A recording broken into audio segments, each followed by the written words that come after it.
My wife's phone buzzed on the sink while she showered. Steam rolled from behind the glass door, her voice humming carelessly, unaware. I reached for a towel, then froze. A notification lit the screen. "Ethan, I miss your smile today." My pulse didn't jump. It didn't need to. Some men break instantly. I don't. The water kept running, loud, drowning the sound of something cracking inside me, soft, almost polite. I unlocked the phone using her careless birthday passcode. One swipe, one thread, hundreds of messages, compliments, inside jokes, office lunch photos, two plates side by side. A selfie of her lips pouting, no wedding ring. A slow, hollow exhale escaped me. No anger, not yet. Just the cold beginning. The shower turned off. She stepped out, fresh, smiling, unaware that her world now stood on a thin line. I typed back before she could see. "Come over. My husband isn't home today." I placed the phone exactly where it had been, walked to the living room, sat. The doorbell rang. Her footsteps stopped. Silence. She looked toward me, towel clutched, eyes wide, caught between two lives. I didn't speak, just watched. The bell echoed again, this time louder, urgent. A man's shadow behind frosted glass. Her lips parted, trembling. She whispered, "You're early today." I smiled, slow and calm. The first fracture. She scrambled, half-dressed, hair dripping, panic smearing her face. "Who's at the door?" she asked, voice too thin. "You should know," I murmured. She opened the door just a crack. His scent wafted in, cheap cologne, arrogance. "Ethan." He froze when he saw me behind her. Color drained from his cheeks, like someone pulled the plug on his confidence. My wife shut the door quickly. Too late. A single message changed everything. But I didn't explode. Not the shouting, chair-breaking husband she expected. I nodded at her, as if she merely forgot to pay a bill. She began explaining. Too many words, too fast, tripping over themselves.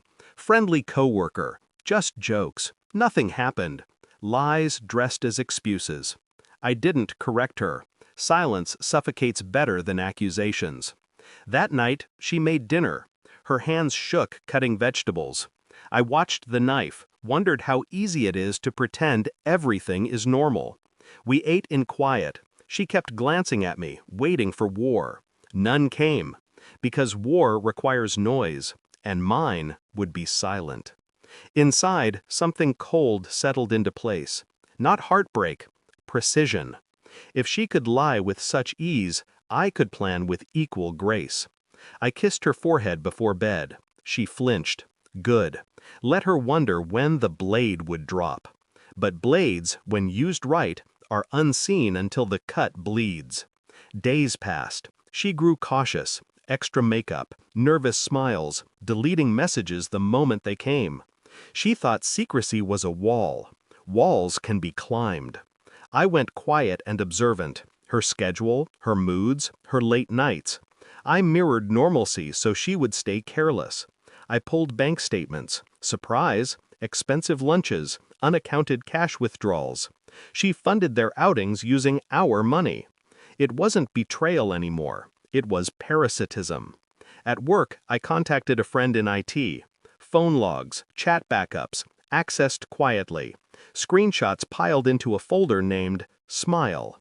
No confrontation. I even bought her flowers one evening. She cried, saying she didn't deserve me. She was right. She just didn't know how right. Then came Thanksgiving, family group call. Laughter through the speaker. My daughter-in-law said, loud and impatient, "If you want to join Thanksgiving, come wash the dishes." My wife laughed awkwardly. I listened, ignored, underestimated. Good.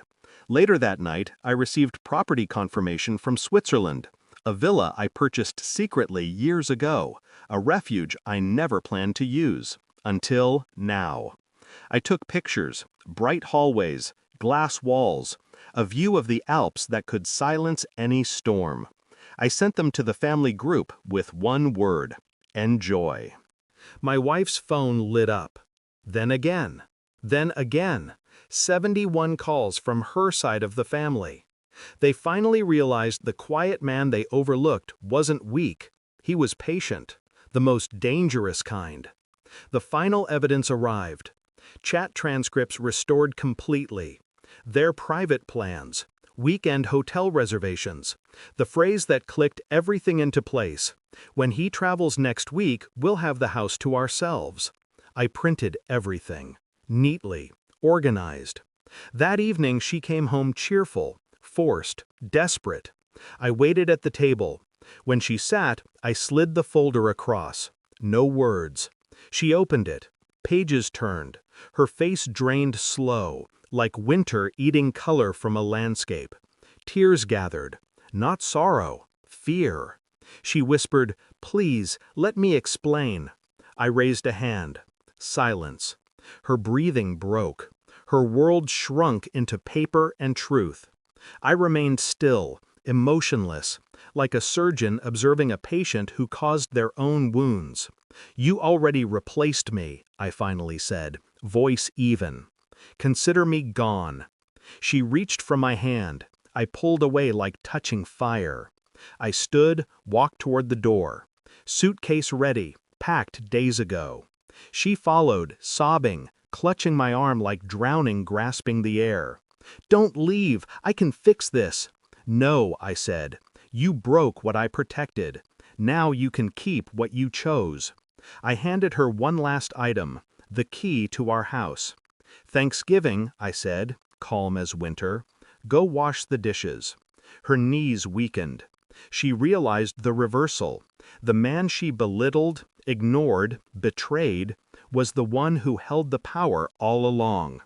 I left her standing in the hallway, surrounded by evidence and silence that weighed like judgment. At the airport, I blocked her number. Her messages stopped being words. They became desperate screams into a void I no longer occupied. Switzerland was colder than I expected. Not the air, the peace. I sat on the balcony overlooking white mountains, coffee steaming in my hand. No ring on my finger. No weight on my chest. People say heartbreak burns. Mine froze, crystal clear, sharp enough to cut the past cleanly. She wanted secret smiles, stolen warmth, validation from another man. She got emptiness. I got solitude. Every story has a moral. Some wives chase attention. Some husbands chase truth. Only one of them sleeps peacefully in the end. I took a slow breath and whispered to no one, "I crushed the greedy shrew."